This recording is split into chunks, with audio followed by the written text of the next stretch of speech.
नमस्ते। हम सब कभी न कभी सोचते हैं कि आध्यात्मिक अनुभव या स्पिरिचुअल एक्सपीरियंसेस का मतलब है कोई बहुत बड़ा चमत्कार या कोई अजीब सी घटना। लेकिन सच तो ये है कि सबसे गहरे बदलाव, सबसे बड़े ट्रांसफॉर्मेशंस हमारे अंदर बहुत ही शांति से, बहुत धीरे से होते हैं। तो आज हम उन्हीं खास संकेतों को समझने की कोशिश करेंगे जो ये बताते हैं कि आपकी एनर्जी, आपकी कॉन्शियसनेस शिव तत्व के साथ अलाइन हो रही है। एक सवाल है आपसे। क्या आपने कभी ऐसा महसूस किया है कि इस भाग-दौड़ भरी जिंदगी के अलावा भी कुछ है? कोई ऐसी पुकार जो आपको अकेलेपन की तरफ, शांति की तरफ या बस किसी गहरी समझ की तरफ खींचती है? अगर आपके साथ ऐसा हो रहा है, तो ये पॉसिबल है कि आप एक ऐसी स्पिरिचुअल जर्नी पर हैं, जिसके बारे में आपको भी पता भी नहीं। तो चलिए, इस कॉन्सेप्ट को थोड़ा आसान बनाते हैं। इन साइंस को पहचानने से पहले ये समझना बहुत ज़रूरी है कि आखिर ये शिवा तत्व है क्या। और हाँ, ये किसी मूर्ति या किसी पर्सन के बारे में नहीं है। ये एक ऐसी स्टेट ऑफ बीइंग है, एक ऐसी अवस्था है जो हम सबके अंदर मौजूद है। बिल्कुल सिंपल शब्दों में, शिव तत्व का मतलब है शिवा का एलिमेंट। इसे आप ऐसी प्योर कॉन्शियसनेस, ऐसी शुद्ध चेतना समझिए जो इस पूरे यूनिवर्स का बेस है। एक एग्जाम्पल से सोचिए, जैसे एक शांत समंदर जिसकी सतह पर ही सारी लहरें उठती हैं और शांत हो जाती हैं, लेकिन समुंदर हमेशा वही रहता है। ये वही स्टिलनेस, वही स्थिरता है जो हर मूवमेंट के पीछे है। और इसे ऑस्पिशियस यानी शुभ इसलिए कहते हैं क्योंकि इस स्थिरता को फील करने से ही लाइफ में असली शांति और खुशी आती है। सबसे पहले जो साइंस दिखते हैं वो आपके अंदर, आपके परसेप्शन में, आपके नज़रिए में दिखाई देते हैं। और पता है, ये इतने सटल होते हैं कि अक्सर हम इन पर ध्यान ही नहीं दे पाते। ये आपके दुनिया को देखने के तरीके में एक फंडामेंटल शिफ्ट है। पहला और शायद सबसे पावरफुल साइन है वैराग्य। अब इस शब्द को सुनकर घबराना नहीं है। वैराग्य का मतलब सब कुछ छोड़कर जंगल चले जाना या दुखी हो जाना बिल्कुल नहीं है। इसका असली मतलब है एक पावरफुल कामनेस, एक ऐसी शक्तिशाली शांति जो आपको दुनिया में रहते हुए भी उसके डेली ड्रामा में उलझने नहीं देती। इसे कहते हैं डिटैच्ड इन्वॉल्वमेंट। आप अपने सारे काम करते हैं, अपनी रिस्पॉन्सिबिलिटीज पूरी करते हैं, पर उनके रिजल्ट से, उनके आउटकम से बंधे नहीं रहते। देखिए, ये कंपैरिजन इसे कितना क्लियर कर देता है।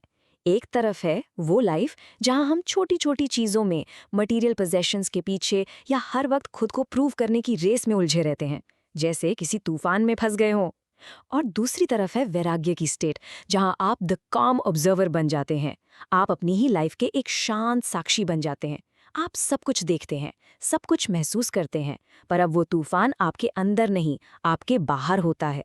और ये कमजोरी नहीं, ये असली शक्ति है। दूसरा साइन है आपकी इंट्यूइशन का, आपकी अंतरात्मा की आवाज का बहुत तेज हो जाना। योग में इसका कनेक्शन आजना चक्र यानी थर्ड आई के जागृत होने से जोड़ा जाता है। बेसिकली ये आपको वो देखने में मदद करता है जो इन दो आंखों से दिखाई नहीं देता। तो इस थर्ड आई के एक्टिव होने का एक्सपीरियंस कैसा होता है? तीन चीजें होती हैं। पहला, आपको आती है क्लैरिटी, मतलब आप लोगों और सिचुएशंस को अपने ईगो के फिल्टर के बिना जैसा वो है वैसा ही देख पाते हैं। दूसरा, आप सिंक्रोनिसिटीज नोटिस करने लगते हैं। ये वो मीनिंगफुल कोइंसिडेंसेस होते हैं, जैसे आप किसी के बारे में सोचें और अचानक उसी का फोन आ जाए। ये यूनिवर्स के सिग्नल्स हैं कि आप सही ट्रैक पर हैं। और तीसरा, आपको लव फॉर साइलेंस हो जाता है।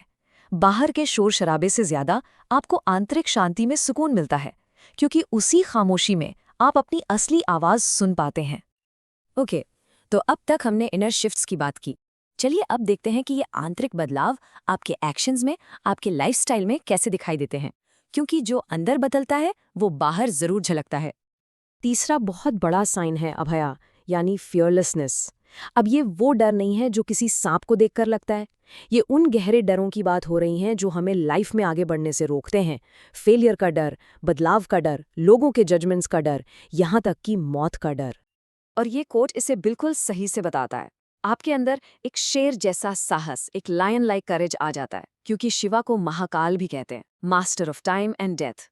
तो जब आप उस एनर्जी से जुड़ते हैं तो आपको ये एहसास होता है कि कुछ भी परमानेंट नहीं है। तो फिर बदलाव से डरना कैसा? आप अपनी कमजोरियों का, अपने शैडोज का सामना करने से नहीं डरते। चौथा साइन है एक नेचुरल अट्रैक्शन, एक स्वाभाविक खिंचाव सात्विक चीजों की तरफ। सात्विक का मतलब है हर वो चीज जो प्योर है, सिंपल है और हार्मोनियस है। और मजेदार बात यह है कि ये आपकी आदतों में बिना किसी फोर्स के अपने आप आने लगता है। आइए देखते हैं कैसे। ये सिंप्लिसिटी का रास्ता 3 स्टेप्स में दिखता है। पहला, आपकी बॉडी क्लॉक नेचर के नेचुरल रिदम्स के साथ सिंक हो जाती है।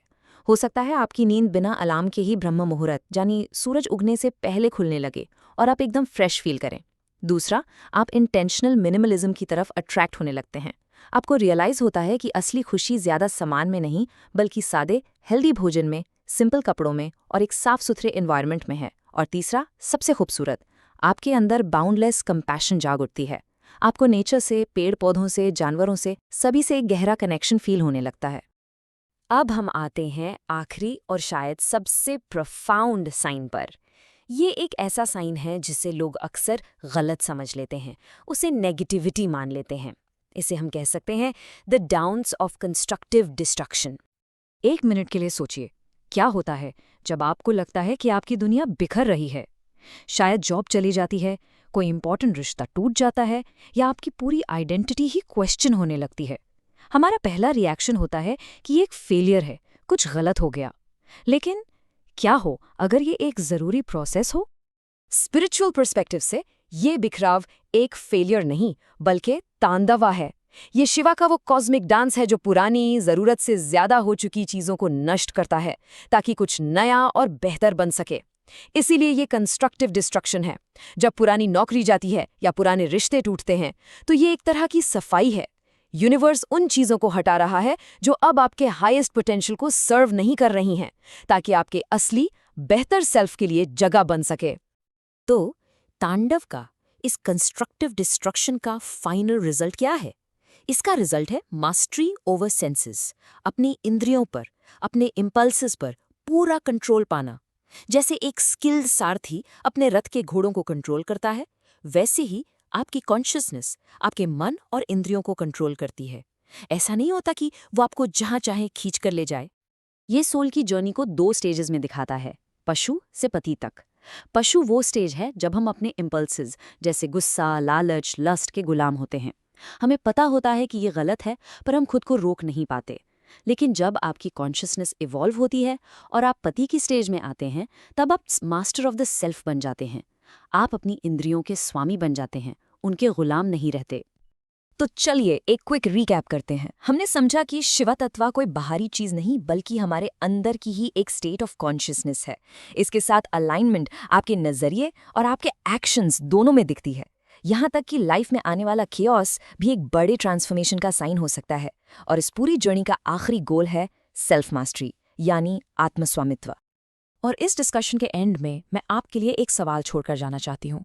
आप अपने अंदर झांक कर देखिए और खुद से पूछिए, जिंदगी आपसे क्या छोड़ने के लिए कह रही है? वो कौन सी पुरानी आदत है, कौन सा पुराना बिलीव है या कौन सी आइडेंटिटी है जिसे छोड़कर ही आप आगे बढ़ सकते हैं? इस पर जरूर विचार कीजिएगा।